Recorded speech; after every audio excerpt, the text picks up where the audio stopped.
തിരുവനന്തപുരം പുത്തൻതോപ്പിൽ കടലിൽ കുളിക്കാനിറങ്ങിയ ശേഷം കാണാതായ 2 വിദ്യാർത്ഥികൾ ഒരാളുടെ മൃതദേഹം ഇപ്പോൾ കണ്ടെത്തിയെന്ന വാർത്ത വരുന്നു. അഭിജിത്തിന്റെ മൃതദേഹമാണ് ഇപ്പോൾ കണ്ടെത്തിയത്. റിനു ശ്രീധർ അപ്ഡേറ്റ് ചെയ്യും ഈ വാർത്ത. റിനു പറയൂ.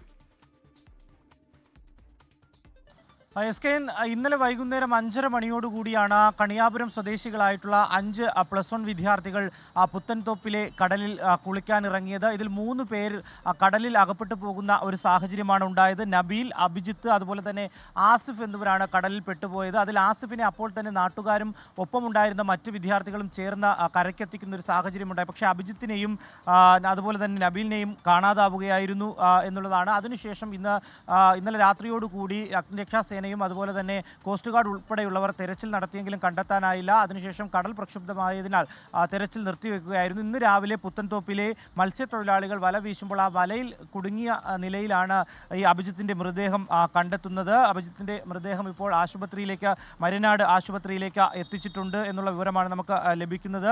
എന്തായാലും നബീലിന്റെ മൃതദേഹം അല്ലെങ്കിൽ നബീലിനെ ഇനി കണ്ടെത്താനുണ്ട് എന്നുള്ളതാണ്. ജീവനോടെ രക്ഷിക്കാൻ പറ്റുമെന്നുള്ള ഒരു ആശ്വാസകരമായിട്ടുള്ള ഒരു ഇടപെടലാണ് ഇപ്പോൾ അഗ്നിരക്ഷാ സേനയും അതുപോലെ തന്നെ കോസ്റ്റ് ഗാർഡും എല്ലാം തന്നെ. എന്തായാലും നബീലിന് വേണ്ടിയിട്ടുള്ള തിരച്ചിൽ ഇപ്പോഴും പുരോഗമിക്കുകയാണ്. ലോകത്തെവിടെയായാലും ഏത് സമയത്തും 24 വാർത്തകളും ഓഗ്മെന്റഡ് റിയാലിറ്റി പാക്കേജുകളും എക്സ്പ്ലെയിനറുകളും വിശദമായി കാണാൻ ഞങ്ങളുടെ യൂട്യൂബ് ചാനൽ നിങ്ങൾക്ക് സബ്സ്ക്രൈബ് ചെയ്യാം.